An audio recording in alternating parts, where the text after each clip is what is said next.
નમસ્કાર વિદ્યાર્થી મિત્રો, કેમ છો તમે બધા? આશા રાખું છું કે તમે બધા મજામાં હશો. મારું નામ કૃતાલી સોની છે અને તમારા બધાનું મારી આ યુટ્યુબ ચેનલ મેથ્સ વિથ કૃતાલીમાં બહુ સ્વાગત છે. તો વિદ્યાર્થી મિત્રો, આપણે લાસ્ટ વિડિયો લેક્ચરમાં જોયું હતું સ્વાધ્યાય 1.5 પ્રશ્ન નંબર 4, 5, 6 અને 7. તો આજે આપણે આગળ 1.12 બે ગણના યોગગણ અને છેદગણ પરના વ્યવહારિક પ્રશ્નો વિશેની માહિતી મેળવીશું. તો સૌથી પહેલા તો આપણે અહીંયા જોઈએ કે આપણને શું આપેલું છે.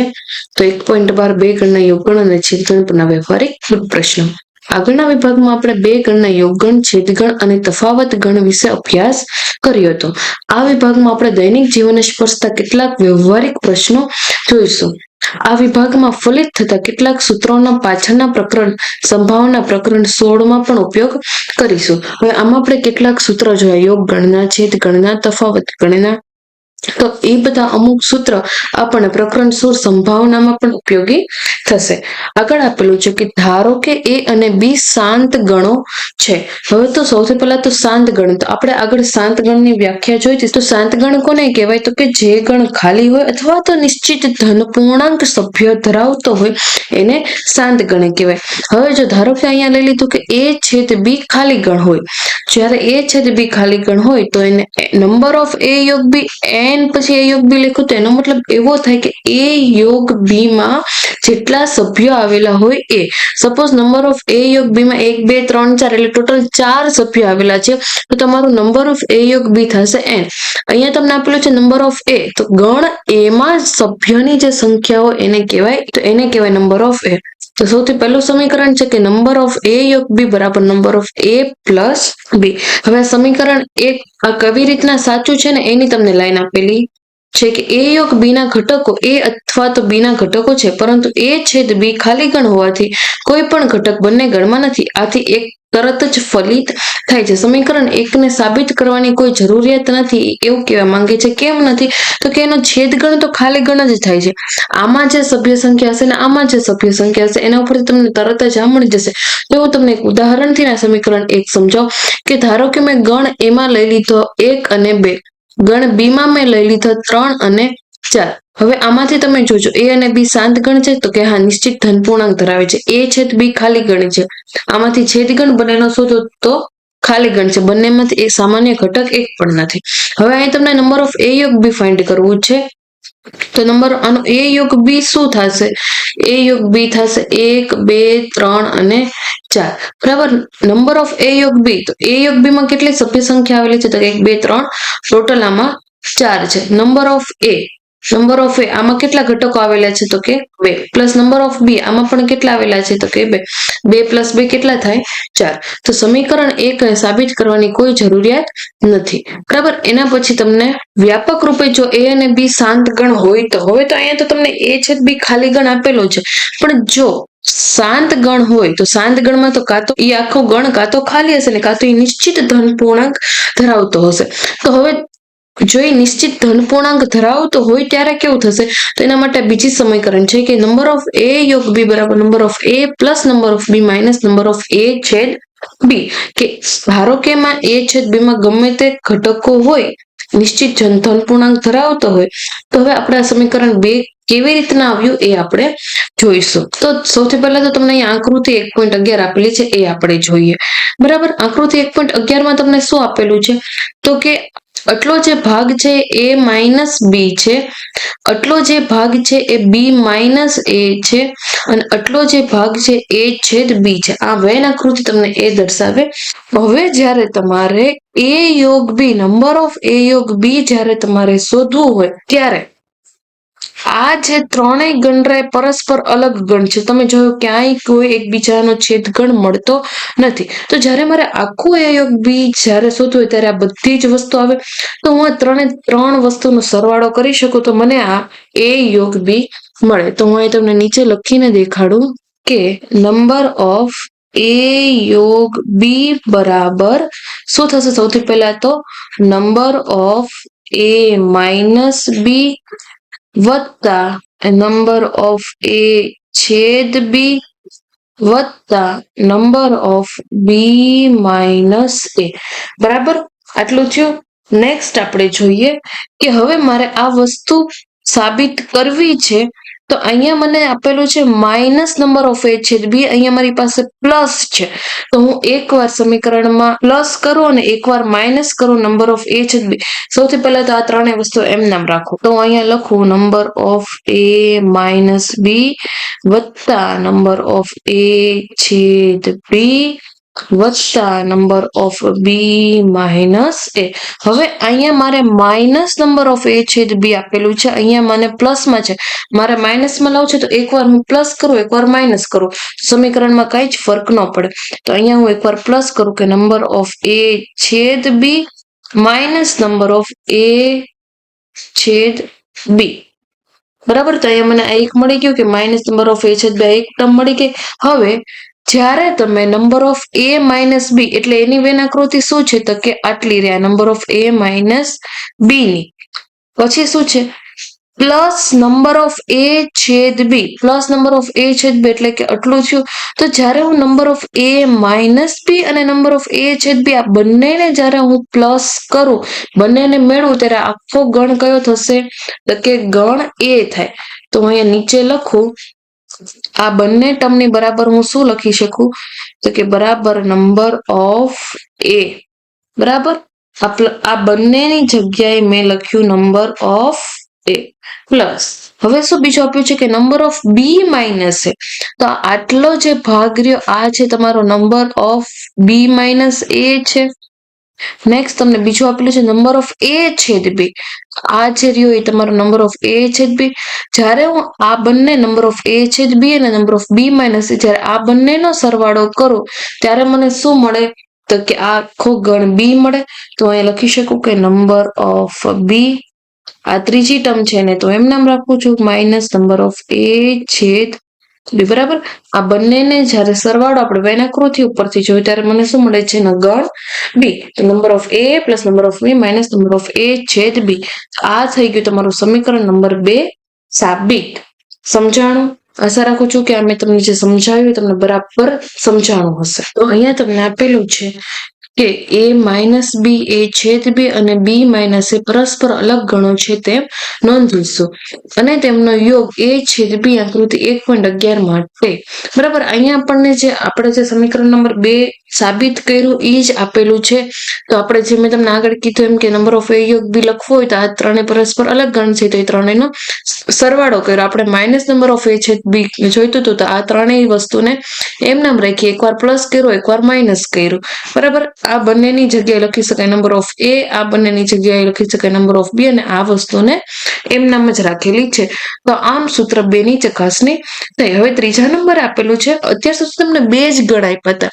એક આપણે સૌથી પહેલું સૂત્ર જોયું એમાં એવું હતું કે એ છેદ બી ખાલી ગણ હોય તો તમારે આટલી વસ્તુ નહીં આવે તો તમારું થશે નંબર ઓફ એ યોગ બી બરાબર નંબર ઓફ એ પ્લસ બી. પણ એ છેદ બી ખાલી ગણ ન હોય તો આ સૂત્ર નંબર 2 આવશે. પણ અહીંયા ગણ તમને 2 જ હતા એ અને બી જ. પણ જો હવે એ બી અને સી આમ 3 ગણ આપેલા હોય ને ત્રણેય ગણ શાંત ગણ હોય તો એના માટેનું સૂત્ર છે તો નંબર ઓફ એ યોગ બી યોગ સી શું થશે તો કે નંબર ઓફ એ વત્તા નંબર ઓફ બી વત્તા number of C minus number of A છેદ B minus number of B છેદ C minus number of A છેદ C plus number of A છેદ બી છેદ સી. બરાબર, આને તમને યાદ રાખવાની એક રીત કહું તો તમારે આમ 3 ગણ હોય તો સૌથી પહેલા તો એક નો 1 by 1 યોગ છે એટલે આપણે સરવાળો કરતા રહીશું. પછી વારાફરતી 2 ગણના છેદ ગણ લેવાના, એને આપણે બાદ કરશું અને છેલ્લે ત્રણેય ગણના છેદને સરવાળો કરશું. તો જ્યારે આપણે આ સમીકરણ નંબર 3 ને સાબિત કરવું હોય તો આપણે જે સમીકરણ નંબર 2 હતું એની મદદ લેવી પડશે. બરાબર, તો સમીકરણ નંબર 2 તમારું શું છે કે નંબર ઓફ એ યોગ બી બરાબર number of A plus number of B minus number of A છેદ બી. હવે આમાં હું તમને આગળ ખાલી એમના હિન્ટ આપી દઉં છું, આપણે આખું સાબિત નથી કરતા. બરાબર, હવે સૌથી પહેલા તો અહીંયા તમને શું આપેલું છે કે ખરેખર તો આપણને નંબર ઓફ એ યોગ બી યોગ સી બરાબર number of A plus number of B યોગ C minus number of A છેદ બી યોગ સી. તો જ્યારે આપણે સૌથી પહેલા નંબર ઓફ એ યોગ બી 2 ગણનું સાબિત કર્યું ત્યારે આપણે જે 3 પહેલા અલગ અલગ ગણ હતા એ માઇનસ બી એ છેદ બી અને બી માઇનસ એ 3 ગણને આપણે એક સાથે સરવાળો કર્યો ત્યારે આપણને એ યોગ બી મળ્યો. એમ મેં તમને વેન આકૃતિથી દેખાડ્યું. હવે જ્યારે 3 ગણનો તમારે સરવાળો કરવો હોય ત્યારે વેન આકૃતિ ઉપરથી જો તમે જોશો ત્યારે તમે આ 3 વસ્તુ છે આ બંનેનો સરવાળો એમાંથી આને બાદ કરશો ત્યારે તમને a યોગ b યોગ c મળશે. હવે આ વસ્તુને તો એમણે એમ નામ રાખી છે. નંબર ઓફ b યોગ c ને સમીકરણ 2 નો ઉપયોગ કરીએ ત્યારે તમને આ મળશે અને આ વસ્તુને અત્યારે એમ નામ રાખી છે. હવે આટલાની બદલે એને શું લખ્યું છે અહીં તમને લખીને દેખાડ્યું કે આટલાને આપણે આવી રીતના લખી શકીએ. હવે જ્યારે આવી રીતના લખી શકતા હોય તો આપણે આનું સૂત્ર લગાડ્યું છે. આને ડાયરેક્ટ નંબર ઓફ a આખો આને a લઈ લીધો અને આખો b લઈ લો. નંબર ઓફ a યોગ b ને કેવી રીતે લખાય તો કે number of a plus number of b minus number of a intersection b એવી રીતના લખાય. તો એવી જ રીતના આનો પણ ઉપયોગ કર્યો અને એનું જે મૂલ્ય આવ્યું એને આમાં જ્યારે તમે મૂકશો ત્યારે તમારે આ આખું સમીકરણ નંબર 3 સાબિત થશે.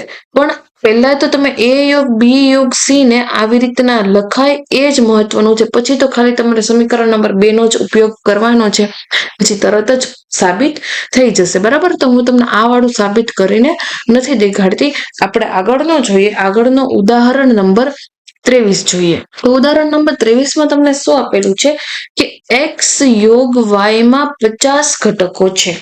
બરાબર, તો અહીંયા તમને જે આપ્યું છે હું સાથે સાથે લખતી જાઉં છું. 50 ઘટકો છે એટલે કે તમને એની અંદરની સંખ્યા આપેલી છે. નંબર ઓફ x યોગ y તમને કેટલું આપેલું છે તો કે 50. x માં 28 ઘટકો છે તો અહીંયા આપણે લખીએ કે number of x equal to 28. Next તમને આપેલું છે કે y માં 32 ઘટકો, તો અહીં આપણે લખીએ કે નંબર ઓફ y બરાબર 32 હોય તેવા બે ગણો x અને y આપેલા છે તો x છેદ y માં કેટલા ઘટક હશે. તમારે શોધવાનું શું છે તો કે x છેદ y માં કેટલા ઘટકો છે એટલા માટે આપણે લખ્યું નંબર ઓફ x છેદ y.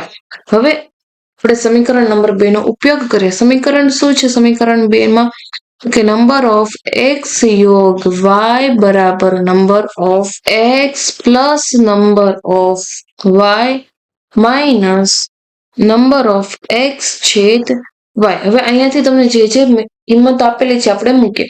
નંબર ઓફ x યોગ y શું આપેલું છે તો કે 50 બરાબર નંબર ઓફ x શું આપેલું છે તો કે 28 વત્તા નંબર ઓફ y શું આપેલું છે તો કે 32 માઇનસ નંબર ઓફ x છેદ y તો આપણે શોધવાનું છે તો એને આપણે એમ નામ રાખીએ. હવે જ્યારે મારે નંબર ઓફ x છેદ y શોધવું છે અહીંયા માઇનસમાં છે બરાબરની આ બાજુ થશે તો એ પ્લસમાં જતું રહેશે તો એ લખું કે નંબર ઓફ x છેદ y બરાબર આ બંને વસ્તુને હું એમ નામ રાખું 28 વત્તા 32.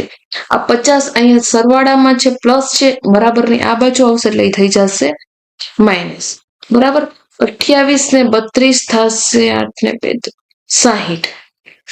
60 માઇનસ 50 થશે 10.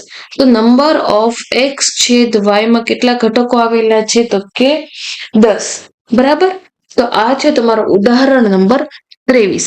નેક્સ્ટ જોઈએ આપણે ઉદાહરણ નંબર 24 માં આપેલું છે કે એક શાળામાં 20 શિક્ષકો ગણિત અથવા ભૌતિક વિજ્ઞાન શીખવે છે. હવે બરાબર ધ્યાન રાખજો કે જ્યારે તમને આવી રીતના પ્રશ્નો આપેલા હોય અને વ્યવહારિક પ્રશ્નો આપેલા હોય અને એમાં જ્યારે તમને અથવાનો શબ્દ પ્રયોગ કર્યો હોય તો જ્યારે અથવા શબ્દ વપરાશે ત્યારે તમારે વાપરવાનું છે યોગગણ. બરાબર યાદ રાખજો. આ તમારે નોટ કરીને હાઇલાઇટ કરીને લખવું હોય તો લખી લેજો. નોટ કરીને હું તમને લખી દઉં છું કે જ્યારે વ્યવહારિક પ્રશ્નમાં અથવા હું ટૂંકમાં જ લખું છું અથવા શબ્દનો ઉપયોગ કરે ત્યારે તમારે યોગગણ વાપરવાનું અને શબ્દનો યુઝ કરે ત્યારે તમારે છેદગણ વાપરવાનું રહેશે. બરાબર, આ તમે હાંસિયામાં ઉપર ગમે તેમ હાઇલાઇટ કરીને લખી લેજો કે જ્યારે અથવા શબ્દનો ઉપયોગ કરે ત્યારે યોગગણ અને શબ્દનો ઉપયોગ કરે ત્યારે છેદગણ વાપરવાનું છે. બરાબર, હવે અહીંયા ગણિત અથવા ભૌતિક વિજ્ઞાન એટલે કે શું છે યોગગણ.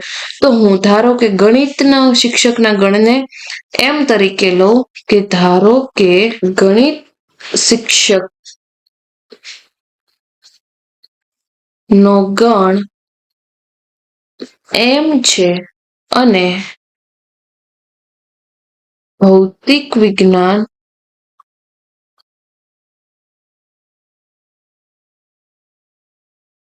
ભૌતિક વિજ્ઞાનના શિક્ષક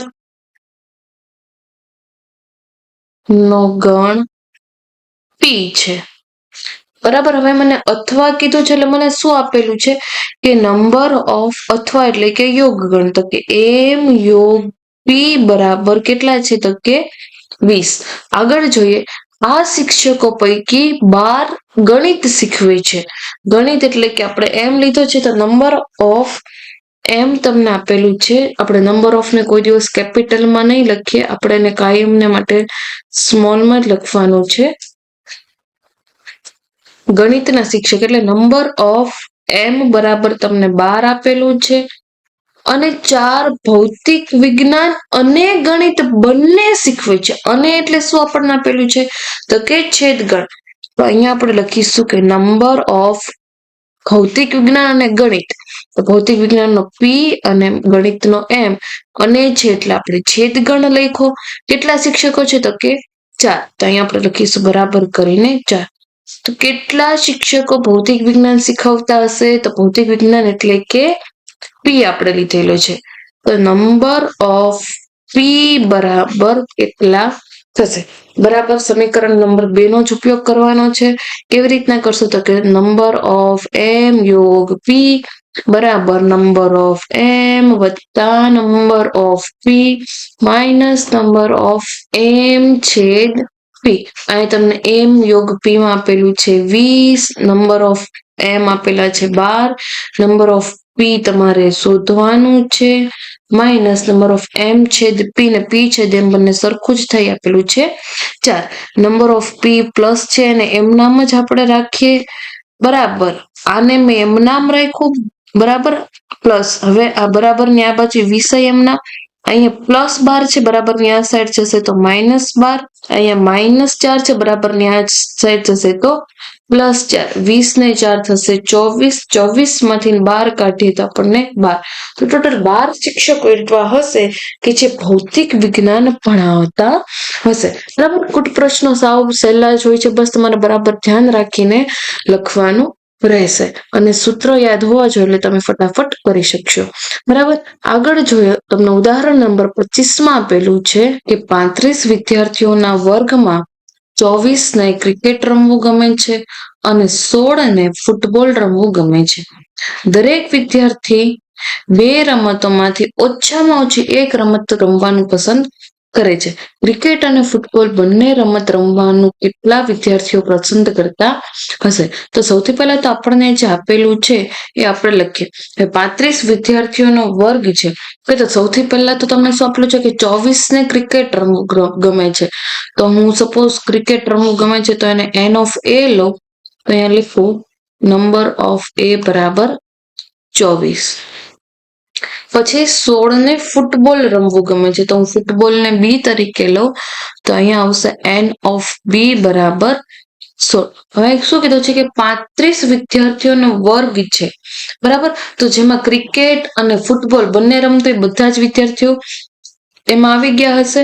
તો હું અહીંયા લખીશ n ઓફ a યોગ b બરાબર 35, કે ટોટલ 35 વિદ્યાર્થીઓ છે. અહીંયા જો હું તમને વેણાકૃતિની મદદથી દોરીને દેખાડું તો આ તમારો આખો ગણ, આ સાર્વત્રિક ગણ u, આ ગણ a, આ ગણ b. આ ક્રિકેટ રમતા વિદ્યાર્થીઓ આમાં 24 છે, આમાં ફૂટબોલ ગમતું એવા વિદ્યાર્થીઓ 35 છે. બરાબર.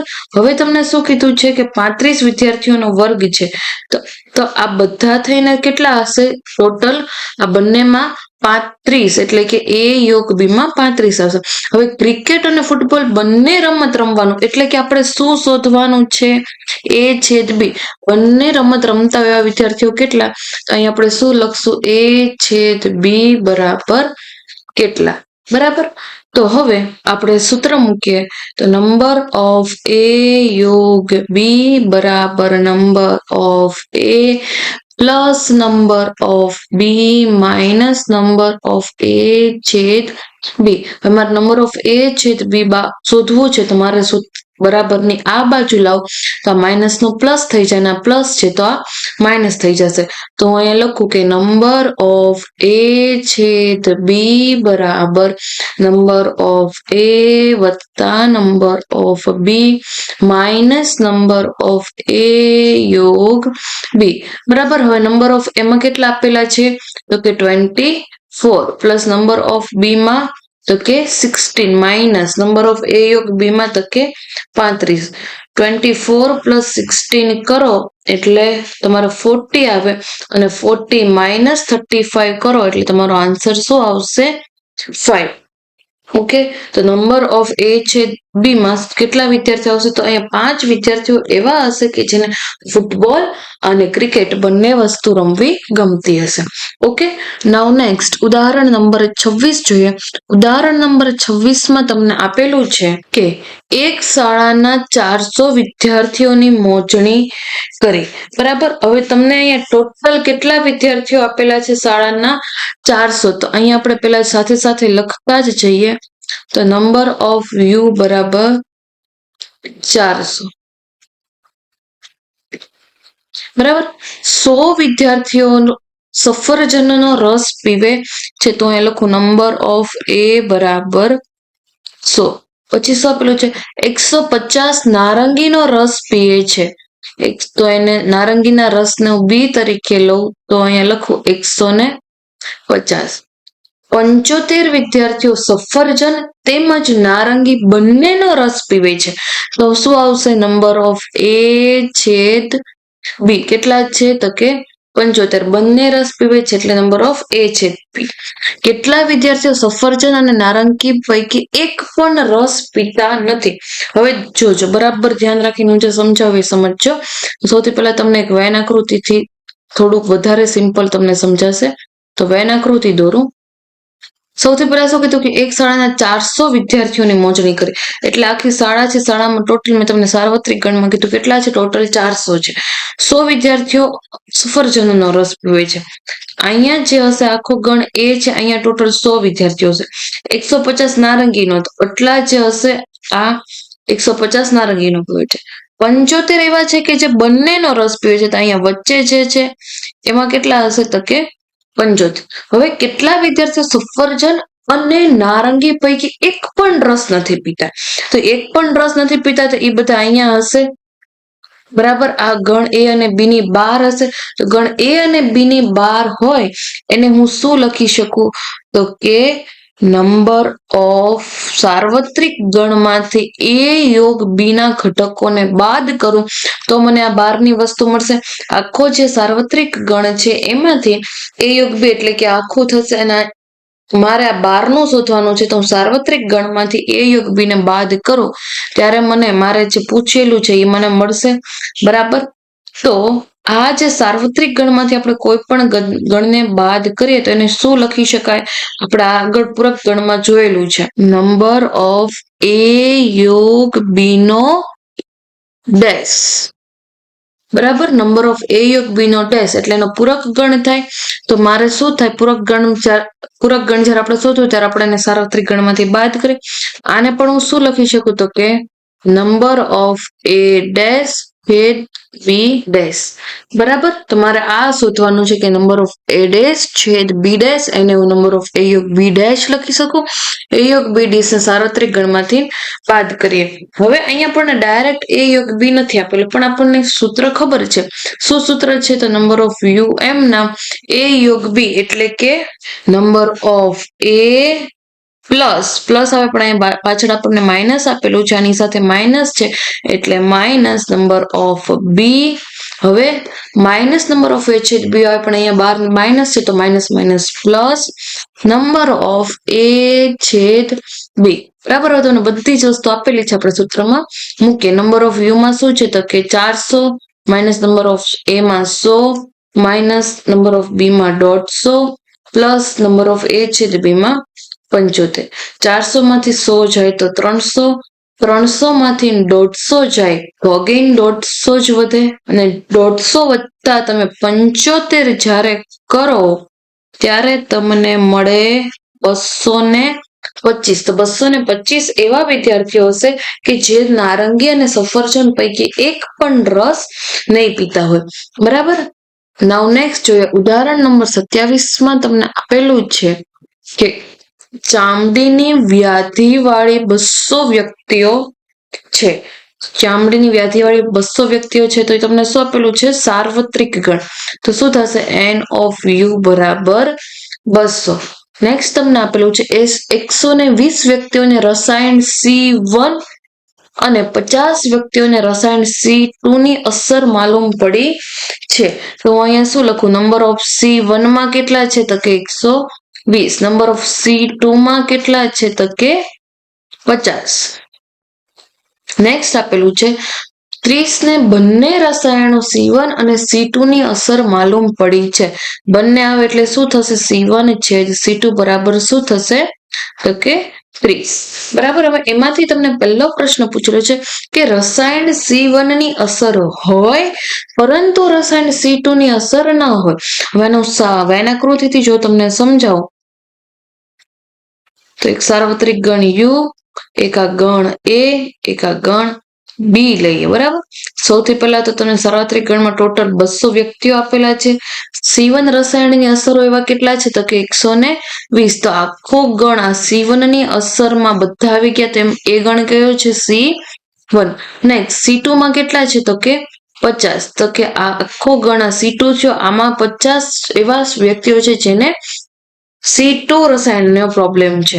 પછી C1 અને C2 બંનેનો પ્રોબ્લેમ હવે કેટલા છે? તો કે 30. હવે તમને શું શોધવાનું કીધું છે? કે C1 ની અસર હોય પરંતુ C2 ની ન હોય. આ રહ્યો આ તમારો C1 આખો, આ છે તમારો C2. C1 ને હું C2 માંથી બાદ કરું એટલે મારો આટલો ગણ વધે. આને જો આપણે આગળ વૈનાકૃતિમાં જોયું તો આટલો જે ભાગ રહ્યો આને શું કહેવાય? તો કે આપણે number of C1 minus C2 શોધવું છે. તો આખો જે આ ગણ નંબર ઓફ C1 હતો એમાંથી મેં શું બાદ કરી દીધું? તો કે number of C1 intersection number of C2. એટલે આ જે છેદ બંનેમાં જે સરખા હતા એને મેં બાદ કરી દીધા. નંબર ઓફ C1 માં કેટલા છે? તો કે 100. નંબર ઓફ C1 છે C2 માં કેટલા છે? તો કે 30. તો તમારો જવાબ શું મળશે? 90. તો 90 વ્યક્તિ એવા હશે કે જેને C1 ની અસર હશે પરંતુ C2 ની અસર નહીં હોય. બરાબર. નેક્સ્ટ આપણે જોઈએ બીજા નંબરે. બીજા નંબરે તમને આપેલું છે કે રસાયણ C2 ની અસર હોય પરંતુ રસાયણ C1 ની અસર ન હોય. તો એવી જ રીતના થશે. આખો ગણ રહ્યો C2. હવે C2 ની અસર હોય પણ C1 ની ન હોય એટલે મારે આ ગણને બાદ કરવો પડે. તો મારું આટલું વધ્યું. તો આપણે વૈનાકૃતિમાં જોયું હતું કે આટલો પાર્ટ રહ્યો એને આપણે શું લખી શકીએ? તો કે આખો જે ગણ છે number of C2 minus C1 મારે શોધવું છે. તો આખો ગણ જે નંબર ઓફ C2 છે એમાંથી મારે number of C1 intersection C2 ને બાદ કરવો પડે. હવે અહીં આપણે આગળ જોઈએ તો નંબર ઓફ C2 માં કેટલા આપેલા છે? તો કે 50. અને C1 ઇન્ટરસેક્શન C2 માં કેટલા છે? તો કે 30. તો 50 માંથી 30 જાય તો કેટલા વધે? 20. તો 50 માઇનસ 30 તો તમારો જવાબ આવશે 20. તો 20 વ્યક્તિ એવા હશે કે જેને C2 ની અસર હશે પણ C1 ની નહીં હોય. આ છે તમારો સેકન્ડ આન્સર. નાઉ નેક્સ્ટ થર્ડ આન્સર જોઈએ. થર્ડમાં તમને આપેલું છે કે રસાયણ C1 અથવા રસાયણ C2 ની અસર માલુમ પડી હોય તેવી વ્યક્તિઓની સંખ્યા શોધો. હવે આપણે આગળ જ જોયું હતું કે જ્યારે હવે વ્યવહારિક પ્રશ્ન આવે ને અથવા શબ્દ વપરાય ત્યારે આપણે શું વાપરવાનું છે? યોગ ગણ. તો નંબર ઓફ C1 યોગ નંબર ઓફ C2 તમારે શોધવાનું છે.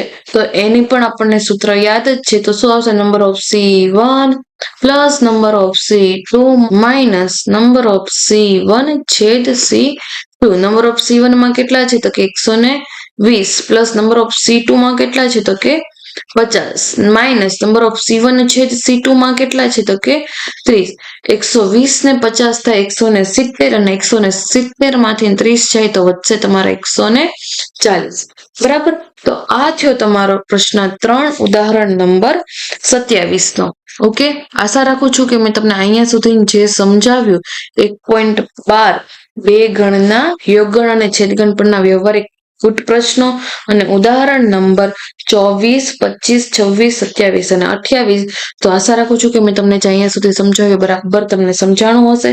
આગળના વિડીયો લેક્ચરમાં આપણે સ્વાધ્યાય 1.6 ના પ્રશ્નો ચાલુ કરીશું. જો તમને મારા વિડીયો સારા લાગતા હોય તો વિડીયોને લાઈક કરો, શેર કરો અને ચેનલને જરૂર સબસ્ક્રાઇબ કરો. So thank you so much and by.